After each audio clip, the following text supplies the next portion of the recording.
Hey ladies, are you feeling overwhelmed by hormonal changes? Well, you're definitely not alone. There are more than 1,000 hormone disruptors living in our environment right now. It's in your food, your water, the air you breathe, the clothes you wear, your skincare products. They all mess with your hormones. Then there's the natural hormone changes your body goes through, premenopause, menopause. And while it's a natural process, it doesn't mean you have to suffer through it. The good news is you don't have to suffer through it anymore because now you have Hormone Harmony, a formula made only with herbal ingredients that are shown to reduce hormonal symptoms in women of all ages. Hormone Harmony is not just a hormone supporting supplement, it's become a phenomenon.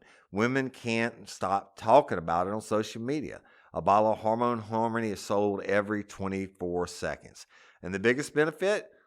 Well, my wife says it makes her feel like her own self again. And that's what women mention over and over in the reviews. And there are over 30,000 reviews for Hormone Harmony. And for a limited time, you can get 15% off your entire first order at happymammoth.com. Just use code RLRC at checkout.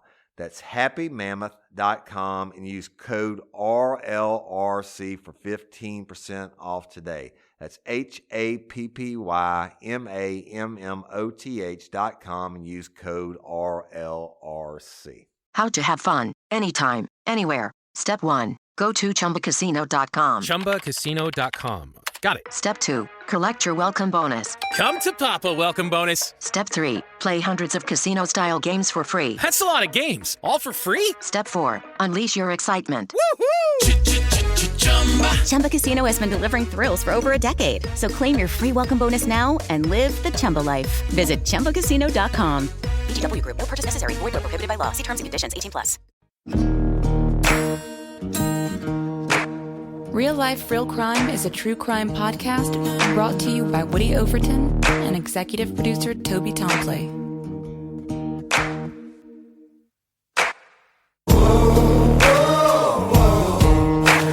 You have the right to remain silent.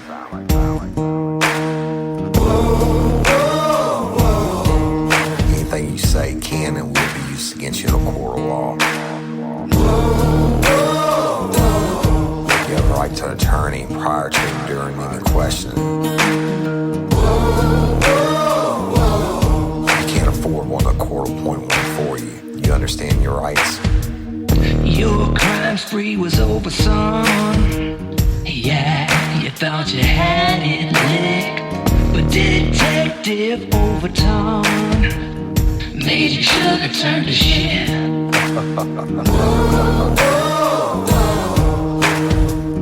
Get ready, you're gonna do time. Real life, real crime. Warning. This episode of Real Life, Real Crime, the podcast, may contain descriptions of acts of violence or that are of a sexual nature. It should be for people that are 18 years or older. Heed my warning, people. I did not get the facts of these cases off of the internet or from some television show. The facts we're retelling you were presented to us by the victims of the crimes or the perpetrators who committed the crimes against the victims. My description of the crime scenes are what I saw with my own two eyes. If you're gonna get offended, please turn this podcast off now. Thank you. Hello, everybody, and welcome to this episode of Real Life, Real Crime, the podcast. As always, I'm your host, Woody Overton. Y'all, I'm going to tell you a story today. It's disturbing, to say the least, but I've been getting a lot of requests for the story. Actually, ever since I started the podcast, I've been getting requests to do this story, and it takes place approximately 6 months after I left the Livingston Parish Sheriff's Office as a detective and went to the Louisiana State Police as a criminal investigator. But I know the guys that worked the case, the detectives, and everyone that worked on the case, including the prosecutor. And I actually spoke with Sheriff Jason Ard. We were talking about Miss Barbara Blunt's case, and I was asking him about this case, and he gave me some inside information. I just think it's a story that needs to be told. So I'm going to skip around a lot. And, I'm raw and unscripted. And even though I did go through, and there were a lot of news articles, and there was even a television show on this, and I've looked at some of that, but I'm going to try to bring you inside and tell you the things that you don't know about this case. So I'm going to call this case, I Forgot About Steve. And I'm going to tell you about the male in this case. His name was Cody Alexandria. And they spell Cody Couty. And Cody was the oldest, I think, of like 14 siblings, y'all. And they said he was a great big brother. He was raised in a very strict religious family. He was a youth minister, by all accounts, just a really fine young man. He was born in 1985. And during his church goings and outings and over the years, he met a young lady named Krista Baker. And she also was from a very religious family. Her father was a minister, etc. And they would meet at these church functions, and he ended up asking for permission to date Krista from her father. And they had, by what 90% of the population today would describe as a very unique courtship, if you will. But it was very strict. The father gave permission for them to start dating. It was very strict, and during this courtship, they could never be alone, and they couldn't even touch. Okay, I mean, it was very strict, guided, etc. But they seemed to be in love. And sometime later, Cody asked Krista's father to marry her, and he consented. So Cody proposed when both families were there, and they were supposed to be going out to dinner and all this, and then they had the big church wedding, and Krista's father actually married them. And by all accounts, it was just a perfect courtship and two fine young people. Now, Krista traveled the world through her early years on mission trips to go and spread the word of God, right, and help people in other countries. I think they said she'd done like 17 mission trips or something like that. I may have that number wrong, but I mean, she was very, very religious. And of course, like I said, on the courtship, no touch, can't be alone, what have you. And, she was madly in love with Cody. And so they get married, and they move down off of Watts Road in Livingston Parish. And it's kind of a rural area, but not totally rural. It's what we consider to be Coyell, Coyell. Actually, not that far from where I live, maybe 10 miles or so. And they lived there, and Cody had a job as a paramedic for Acadian Ambulance Service. And that's what he did. He was an EMT. And Krista stayed home and took care of Cody, right? And that's how it went. And 4 months into the marriage, Cody went to work on a Friday night at the end of June, and he did his 12-hour shift, and he comes home Saturday morning, and he notices his front door's ajar, and he opens the door, and you can immediately see the house had been ransacked. Like the kitchen area that you could see from the door, all the drawers were open. The TV had been moved. The DVR was missing. I mean, the house was just in shambles. So Cody goes looking for Krista, and he finds her in one of the spare rooms down on the floor in front of the ironing board, and she's dead. She had been shot in the back of the head. Cody calls 911 and pretty much screaming, send some help, my wife is down.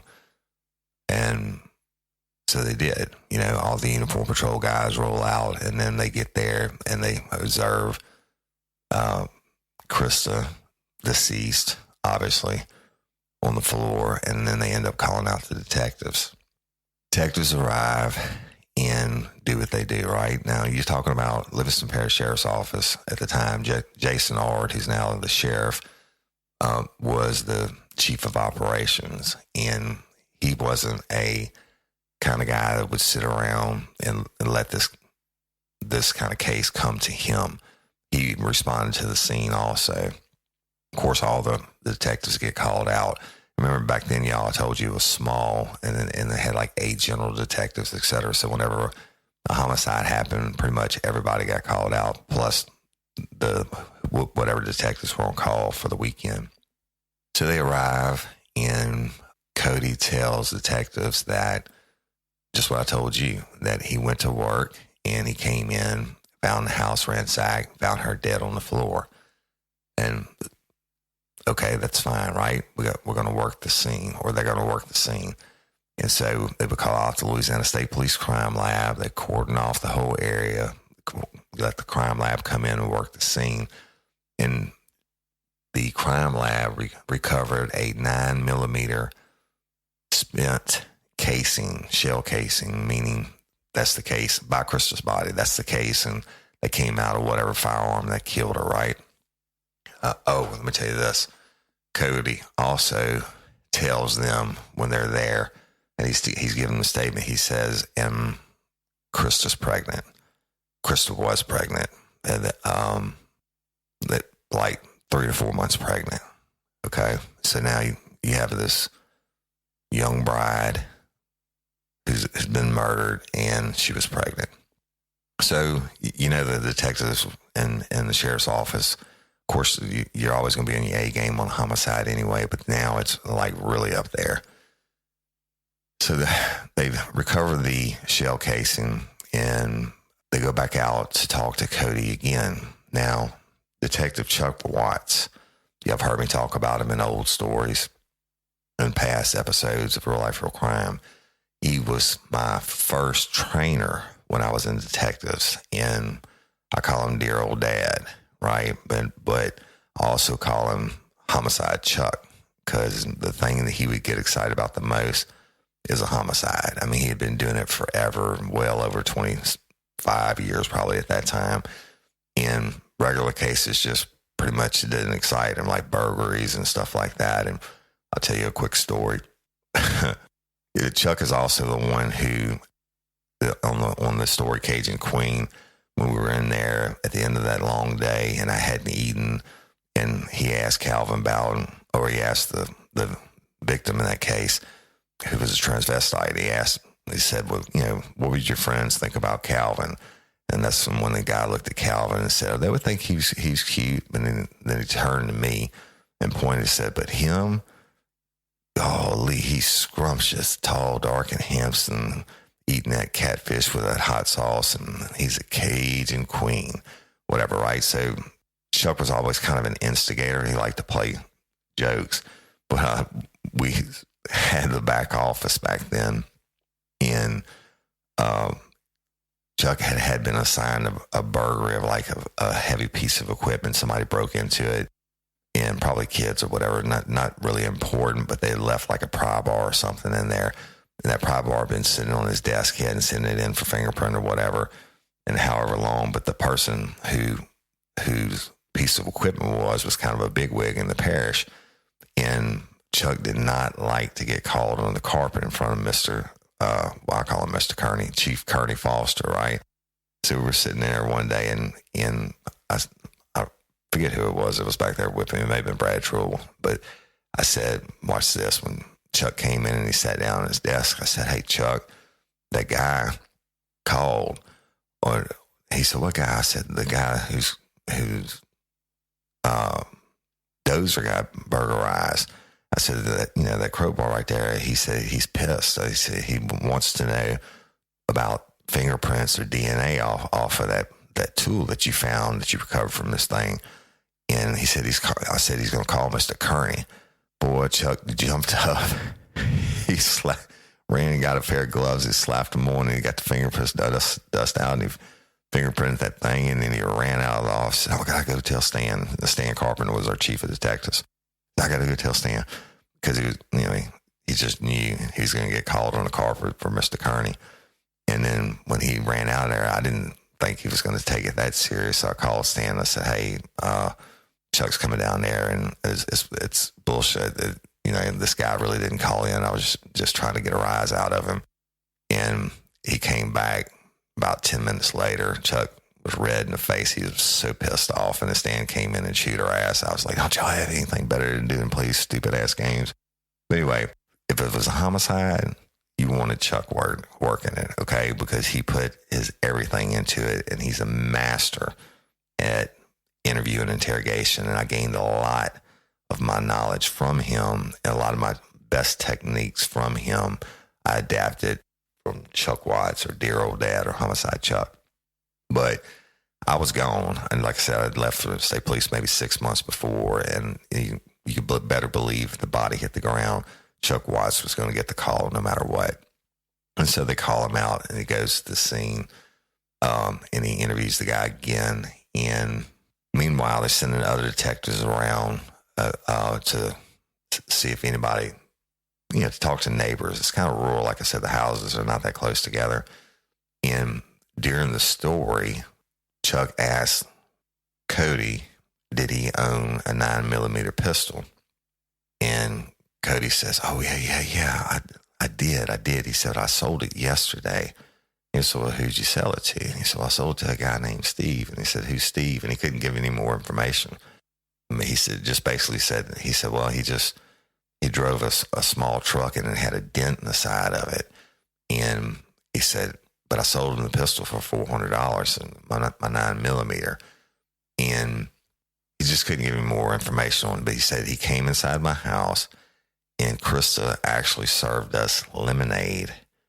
And we sat here on the couch and when we did the transaction, and he took the pistol and he left.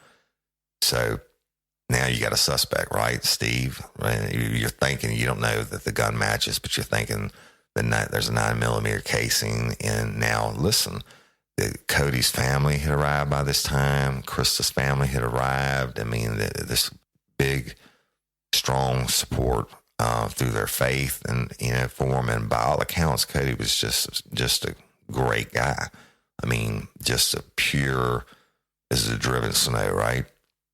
So while the other detectives are out talking to the neighbors, and then they get the information about Steve, they start asking, hey, did you see anybody over there yesterday? Did you see the vehicle? Can you give me any kind of description, et cetera? Well, one of the neighbors said, you know what? I didn't see anybody over there yesterday. He said, but I can tell you one thing. Cody is always right over there and pointing to the location behind his house, shooting his pistol. And so what they did was the detectives went over to where Cody shot his pistol, and guess what's on the ground? A bunch of empty shell casings. And so they collected some of those, took them into evidence, and they compared it against the shell casing that was found next to Krista's body. And guess what? It's an identical match, okay? And no doubt that the casings that the neighbor had seen Cody practicing with, that ejected from the gun when he was practicing with it there, that came from the same firearm that killed Krista. So, but you still got to work the Steve angle, right? And so they process the scene and go through everything, et cetera. And then, Spark something uncommon this holiday with just the right gift from Uncommon Goods. The busy holiday season is here, and Uncommon Goods makes it less stressful with incredible hand-picked gifts for everyone on your list, all in one spot. Gifts to spark joy, wonder, delight, and that's exactly what I wanted feeling. Hey, y'all, I ordered a super cool piece. It's a candle with a sculpture of LSU's Tiger Stadium on top of it.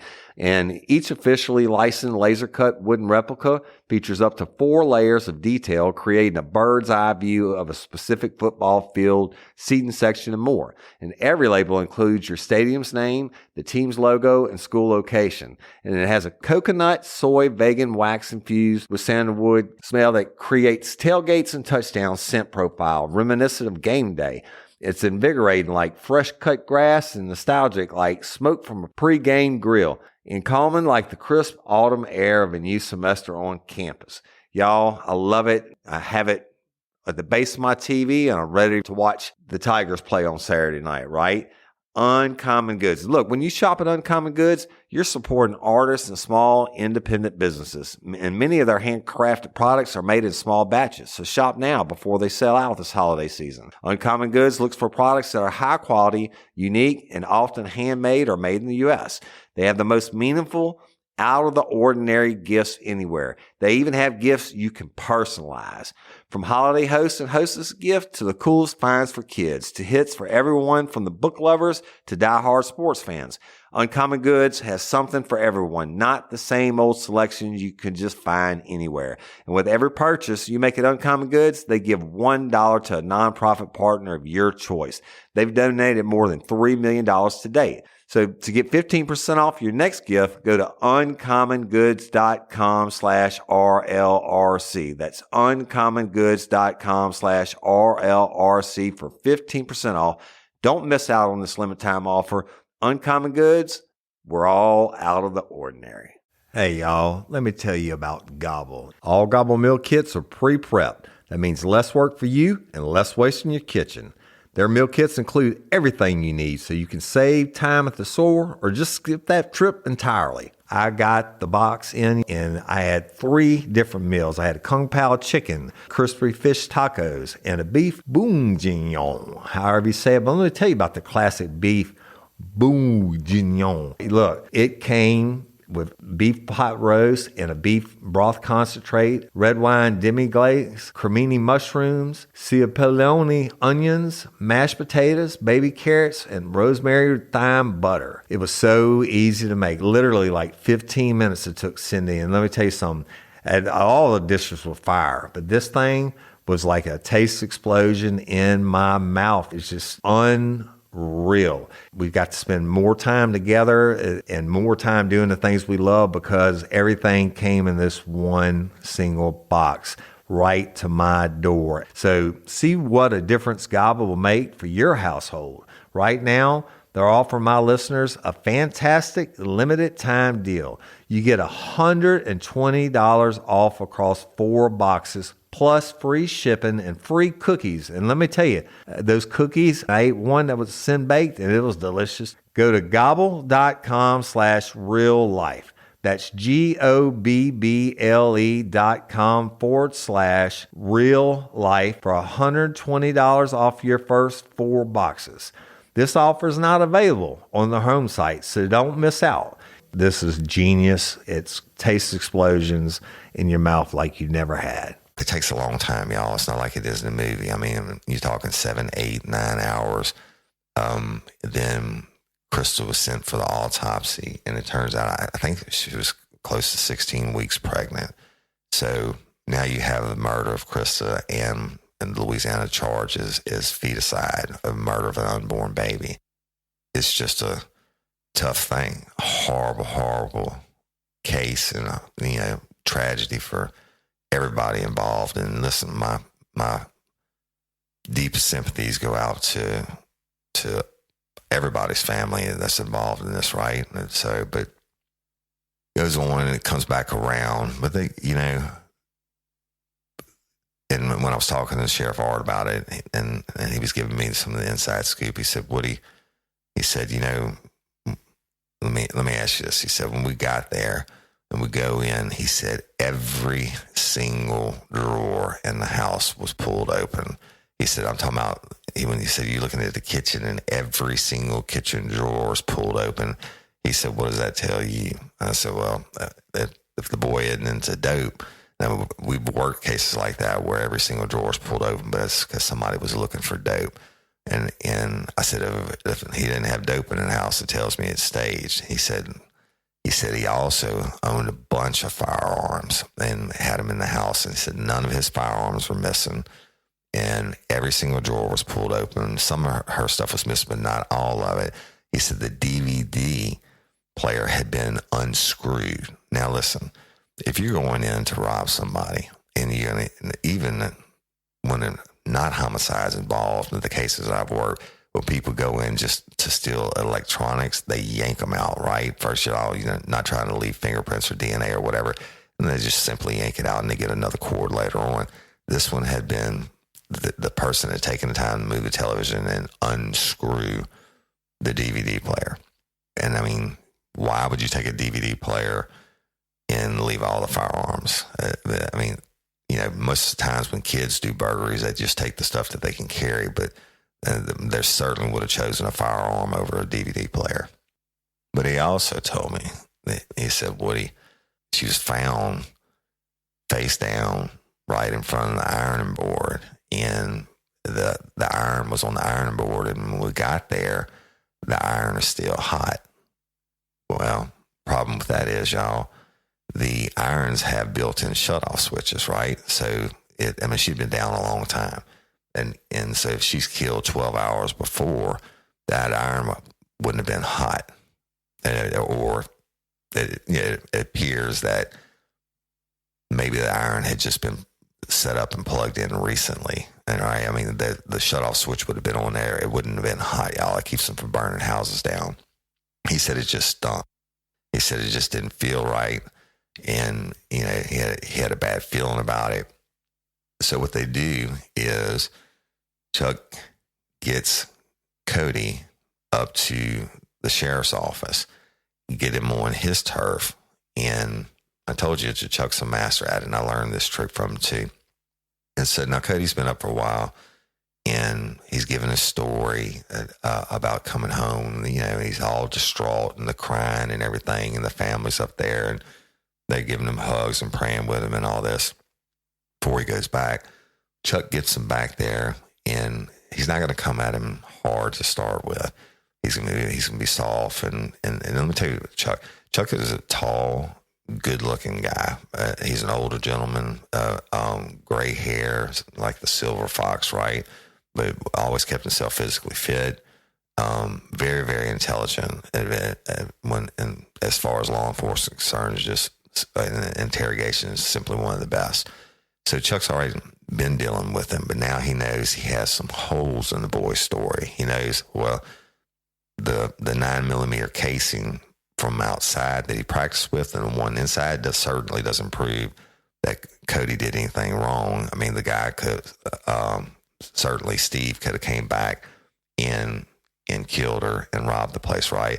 So he really doesn't have anything to go on. And now the iron being hot to the touch still is a little bit, but certainly that's not even probable cause to go against Cody hard or anything.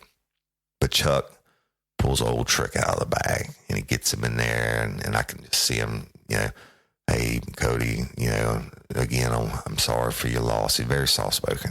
Sorry for your loss, and we know you loved her so much. We know you love Krista so much, and this is just a tragedy, and now your baby's gone. And, he said, well, we got to catch the person who did this, Cody, and you got to help us. And what I want you to do is tell me everything that you could remember from the time you woke up Friday morning to the time you came home and you found Krista murdered Saturday morning. I think he called it like 5:50 something in the morning, called 911, and tell me every single thing. Now, Cody starts to tell a story, and he can remember everything. He woke up, he did this, he did that, goes through his whole day Friday, including getting dressed for work, went to work, even some of the calls that he did while he was at work, and guess where he hung out some of his downtime on the ambulance. He even hung out at the Denham Springs Police Department and shot the shit with the cops that were there, right? And went through his whole thing until he came home and found Krista. What he saw, the drawers being open and everything, and he found Krista face down. And there's one problem. He forgot to mention Steve again. Totally left him out. And so I know when he reaches that point of the day, I know Chuck's sitting there thinking, oh, okay, well, let's hear about Steve. Let's hear about Steve. Yeah, but when he didn't say it, Chuck's not going to interrupt him, right? Because the one thing that never changes is the truth. And that is the honest God's truth. I probably learned that from Chuck, but I say it all the time still. The one thing that never changes is the truth. Well, Cody got caught so much up in his story. And remember, he's got all the family support, and he's been through this ordeal, and it's however many hours later, it's later in that same day, he forgets to talk about Steve coming to buy the pistol that killed Krista. All right. And I know inside his head, Chuck's cutting flips. He's just waiting for him to finish up. And so when he finishes up, Chuck closes the distance on him, says, "Hey, look at me. You killed Krista." And before the boy could say anything, and I tell you all this because I've seen it. I've been in that same room with him so many times. Before he could say anything, he would have cut him off, said, no, don't even say anything. You killed her.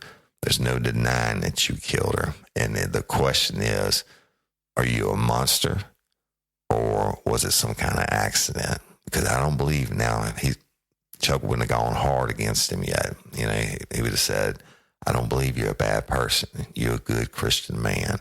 I certainly don't think you meant to kill your wife or your baby. Well, what's he doing at this point, y'all? You're not going to go against him automatically hard and get him to shut down and not say anything. Because at this point, even though he left Steve out, that's not going to get you a conviction. Okay?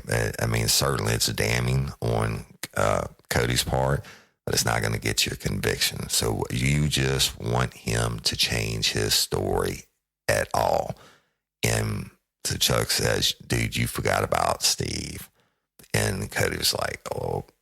And he said, no, you got to tell me what happened. You killed her.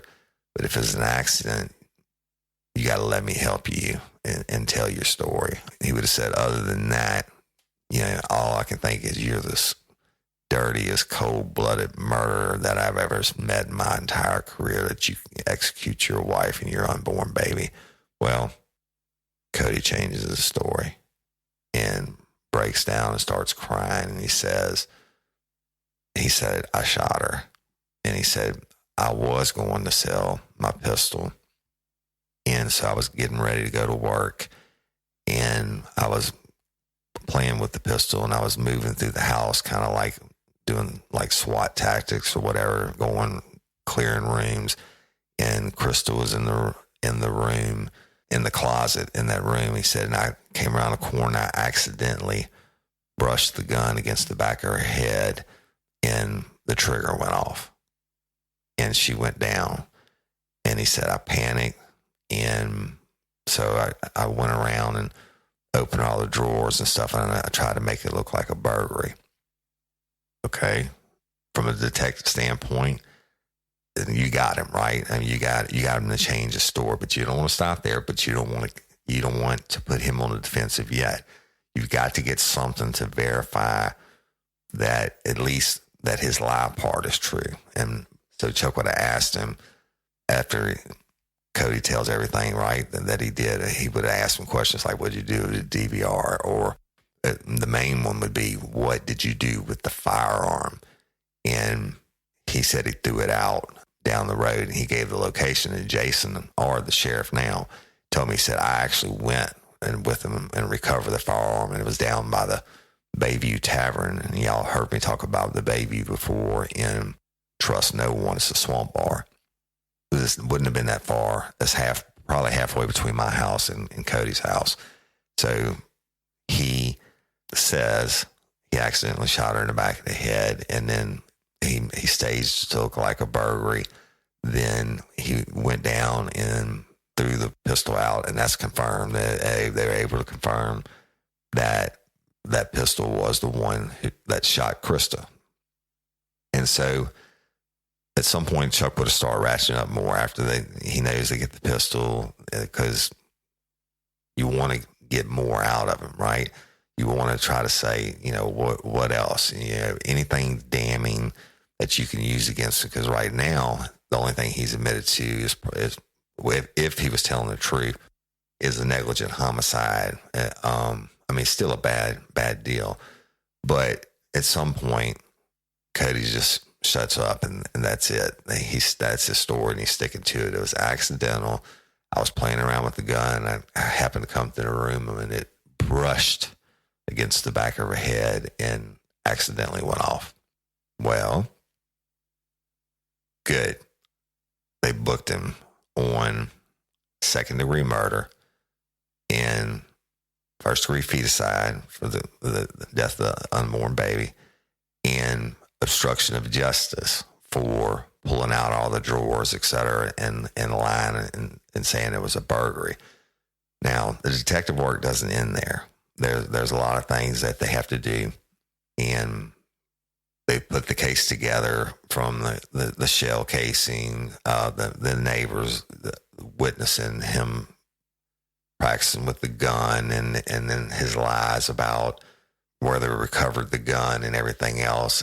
But they didn't get questioned about was the iron still being hot. And so it's a lot of stuff that you have to put together to present to the district attorney.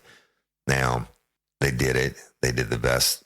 They did a fine job at investigative wise. But dear old dad, homicide Chuck, got him another great confession. No, it's not a full confession. He's not going to say, I went in there and executed her and my unborn baby. But at least he got him to take that out of an accident. But the investigation goes on, and it's uncovered that Cody Alexandra is not the pious, saintly guy that he appeared to be. During his no-touch, can't be alone courtship with Krista, he was working. He had just, I think, recently graduated from paramedic school and was working for Acadian Ambulance. Well, on Acadian Ambulance, they ride to an ambulance.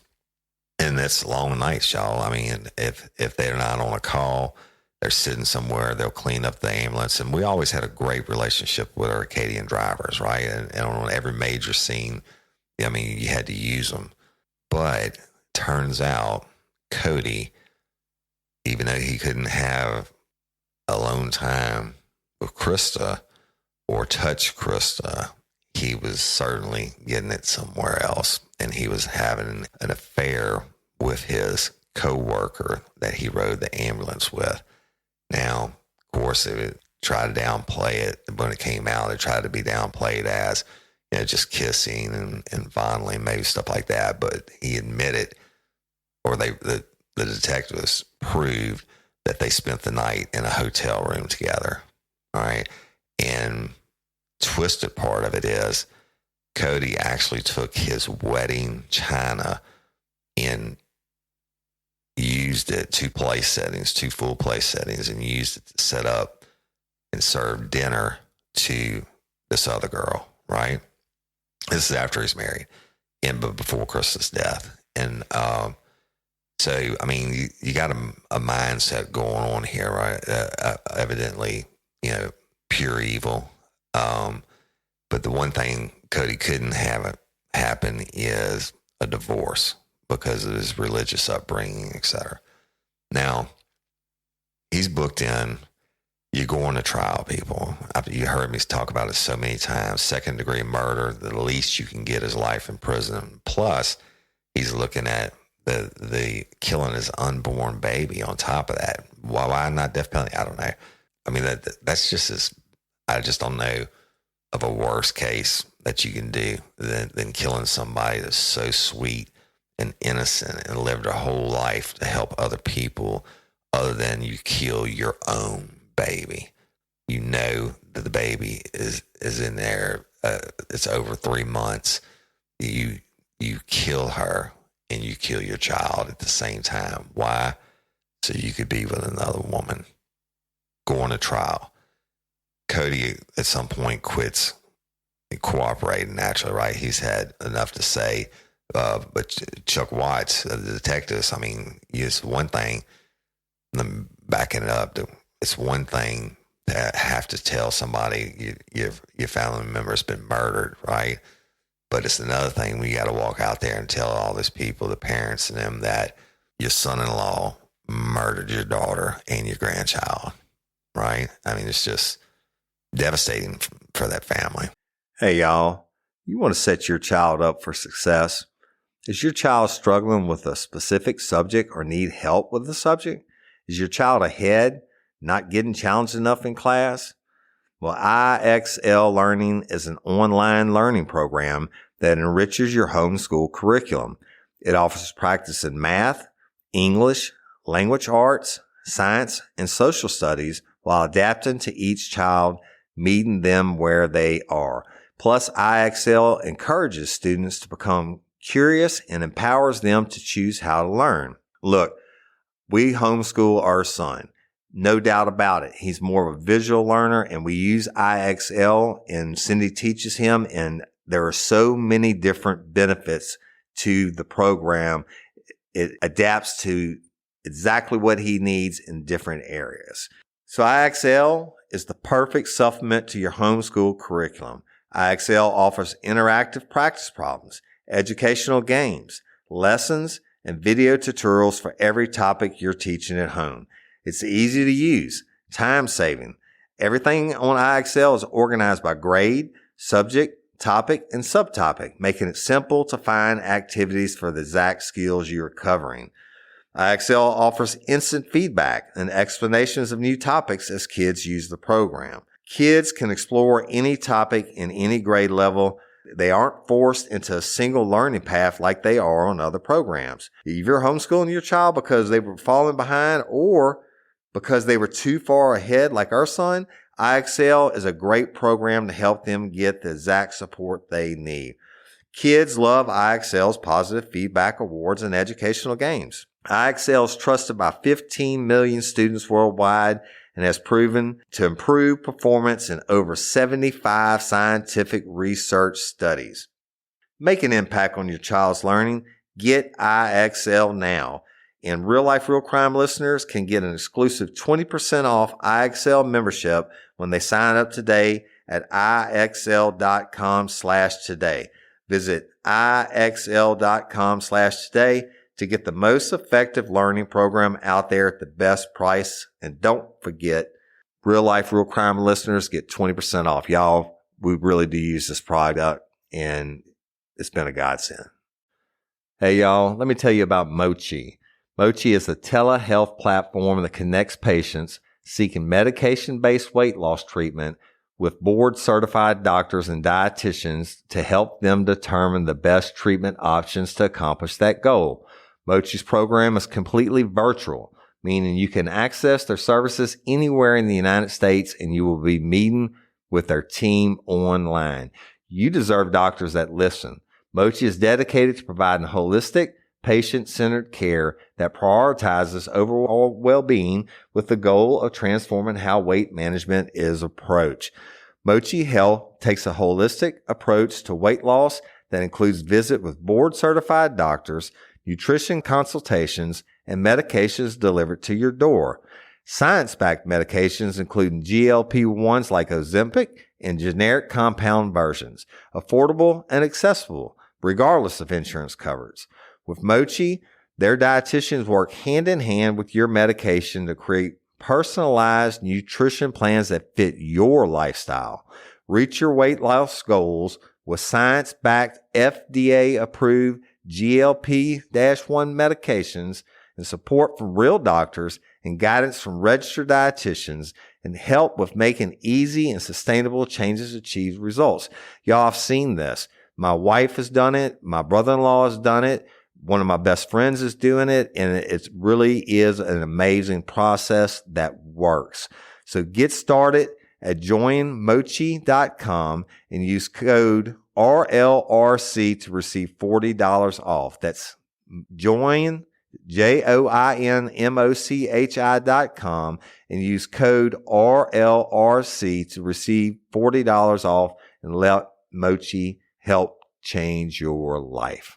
Now, Cody, and I don't know where he got the money from, but Cody hired Louis Oglesby, and Louis Oglesby is widely considered as the best criminal defense attorney in the state of Louisiana, and I know he's not cheap. All right, I'm talking about like the most expensive, but he has maybe, I don't know, maybe Lewis did it for the publicity. I doubt it because he doesn't need the money, but he is just simply the best. And he's a showman, and he's a hell of a defense attorney. And his son now works with him, Lance Oglesby. So Cody retained them somehow as his lawyer, because you're going to trial. Second-degree murder, the least you can get is life in prison without the possibility of probation or parole. So it's a free shot. I mean, it's a jury trial. Louis Oglesby is a master at juries. He's pulled out defeats on cases that there's no way the prosecutor should have lost, right?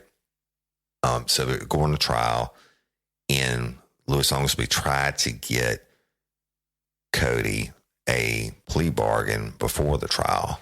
And Scott Perilou, the district attorney for the 21st Judicial, that said no, because the family, Krista's family, even though her father is a pastor or a minister, whatever you want to call him, even though he's a Christian, he's not a pacifist. He wants Cody Alexander to say that he killed her, and that he didn't want the accident thing. On the firearm, y'all, that it was Smith & Wesson M&P 9mm. There's no way you can accidentally fire that firearm.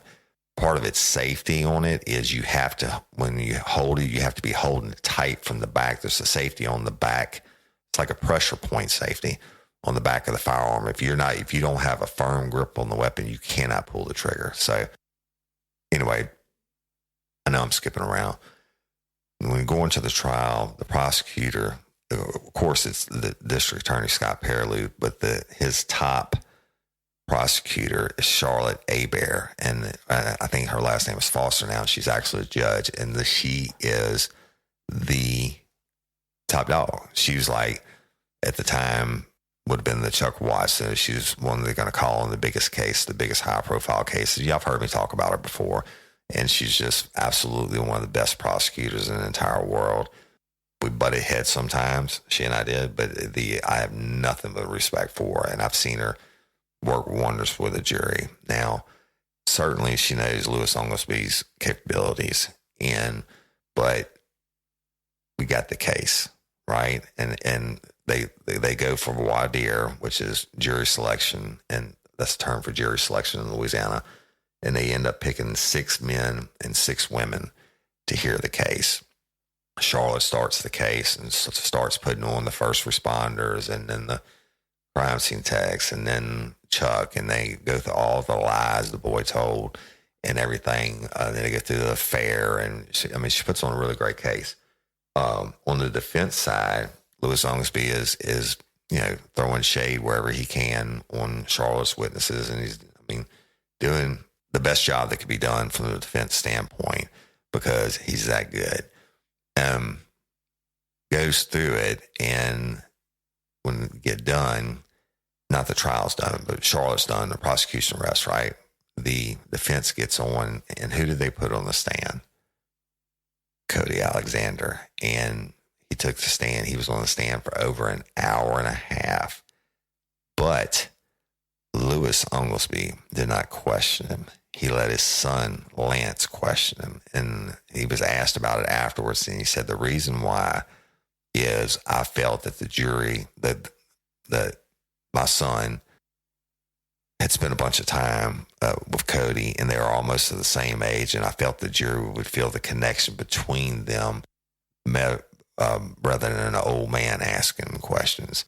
So he gets up there, and he cries, and he boo-hoos, and he even says, oh, this shouldn't have happened.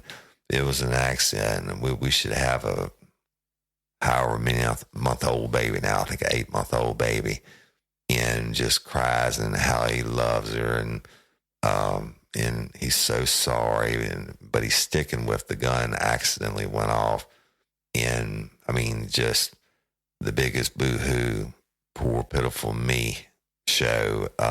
Played the Christian angle up the whole 9 yards, child. It's pretty sad from the accounts I heard of it. Not sad, but disgusting. And he professes how much he loved her and everything else. Well, okay, boom. Fast forward, trial's over. They give their closing arguments. Charlotte's, the prosecution side basically is, hey, he lied so much. She pointed out every single time he lied. She said, why would you believe him now that it's an accident? And included the affair and everything else. So the jury retires, meaning they go do what they do, right? They go to the jury room and they start to deliberate. And now this poor family, I'm talking about Krista's family, it had to sit through the trial. They showed the crime scene photos.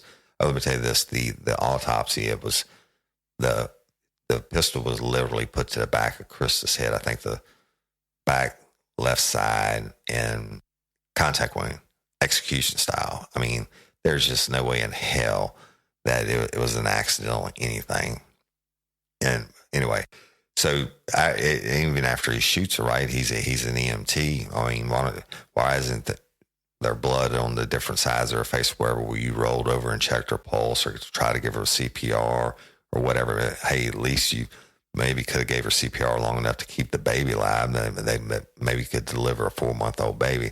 He didn't do any of that, y'all. He didn't do it because he meant to kill her, right? And the theory was that she had found out that he was having an affair with his coworker, and she was actually gathering clothes out of that closet, and they had been arguing about it. She was gathering clothes out of that closet to leave, and he came up behind her and shot her like the little bitch that he is. But jury's deliberating, and you never know what a jury's going to do. I mean, you just don't know till they come back. But it certainly seems like a slam dunk, and that Charlotte did just an absolutely phenomenal job. But the jury was out, I mean, like 6 hours or something like that. And the longer a jury is out, the worse it is for the prosecution. And that's just simply the truth. That means they're arguing over something. There's a chance it can come back as a hung jury. I mean, I've had cases where it took them longer to elect a jury foreman than it does to come back with the guilty verdict, right? I mean, when you know they got it. So somebody in there is holding something up. And the idea of the plea bargain gets brought back up. And Scott Perilou, the district attorney, met with the family and said, look, it could be, a hung jury, and we don't know. And, there's a chance. There's a chance we might lose it. And I mean, would he can get life in prison if we get the conviction, or they can come back and then be a hung jury and you have to go through it all over again, or they can give a not guilty verdict. And what do you want to do? And ultimately, the family agreed to take the plea bargain, and as long as Cody had to admit that he killed her, that it wasn't an accident. Okay. So they worked it out and stopped the trial, and they worked it out where Cody pled to manslaughter and feticide and obstruction of justice, and he took 55 years as his sentence. But it's a guaranteed lockup, right? And I mean, he's gone 55 years. The family understands, but the main thing is he had to stand up and say, I shot her. I killed her. He couldn't say it was an accident. He couldn't say it was a negligent homicide or whatever, manslaughter. Hey, I actually shot her and I killed her, and he did that. And Judge Zoe Wagasback sentencing her the plea bargain to 55 years with Louisiana Department of Corrections, and that's it. I mean, it's a tough deal. I think it was excellent work on behalf of the sheriff's office to make chicken salad out of chicken shit, because they had nothing, and they ultimately built it up. And I think it was excellent work out of Charlotte and the district attorney's office to go up against the best. Probably Louis Oglesby is probably one of the best in the world, a defense attorney, and went up against him, took him head on, and ultimately taking the plea bargain. Well, you know what? Cody is now, he can't live this pious, I'm holier than thou life. And he's certainly not sleeping with his coworker anymore and going to church on Sunday morning and doing any more. I don't know if I told you that. He was even a youth minister at one point. So guess what? Him going to do time for murdering his wife is one thing, but him going to do time for executing his wife and killing his 4-month unborn baby, he's going to do hard time. And that's it. So y'all lifers who want to hear that story, I know it's not one that I worked directly, but I was able to give you a lot of information that I couldn't get from the news accounts or Discovery ID did a show on it called Happily Never After. And I glanced at it. It's a lot of Hollywood fluff stuff. But there's a lot of information out there on that. And like I said, I did read some of the article and stuff, but I want to thank Jason R., Sheriff R., for giving me the inside scoops. And that's it. It's a horrible story. My heart goes out to the family. Actually, both families. I mean, Cody's family certainly is suffering from thinking that their oldest, who's this pious guy, that, it really was the devil in disguise. So, but that's it. And horrible story. Horrible, horrible, horrible, senseless murder. I don't know. But I want to thank each and every one of y'all for listening. I want to thank you for liking and sharing Real Life, Real Crime. I want to tell y'all that we're over 2.1 million listens now and growing every day. Also, our Real Life, Real Crime friends, fans, and crew page, that's our private page on Facebook, passed over 20,000 members this week. We're growing over 200 members per day. It's crazy. So y'all go check it out. There's a lot of true crime stuff on there. We call it the crew, KREWE. It's a Louisiana term, like a Mardi Gras term for a parade group. But it's great stuff on there. And we have a bunch of other, we have the Lanyap page, Real Life, Real Crime Lanyap page, which is where fans can go and post anything they want to that's not true crime related. Because we keep the crew page strictly to true crime, and there's a lot of great read. If you like true crime, go join it. The Lanyap page, it's a private group also. Send us an invite, and our Dream Team moderators get you approved. Shout out to the Dream Team moderators for approving 1,000-something people last week for the crew page. Y'all, I get a lot of friend requests every day, and I can't accept any more friends to my private Facebook account because they limit you at 5,000. So I have a Woody Overton public figure page on Facebook. Send me the request there, and I promise you I'll approve you and I interact with you on there, etc. But I'm not ignoring you. I cannot accept any more friends on there. So if you send me a friend request, send it to the public page. And follow me on Instagram at the @ Real Life, Real Crime, or at Overton Woody. And I've been putting new stuff on there every day. Some of it's really funny, a couple of dances and stuff like that. You should probably get a kick out of it if you go. Give me a follow, please, on there. And Patreon members, thank you so much for your support, as always. Everybody else, thank you for liking us and sharing us.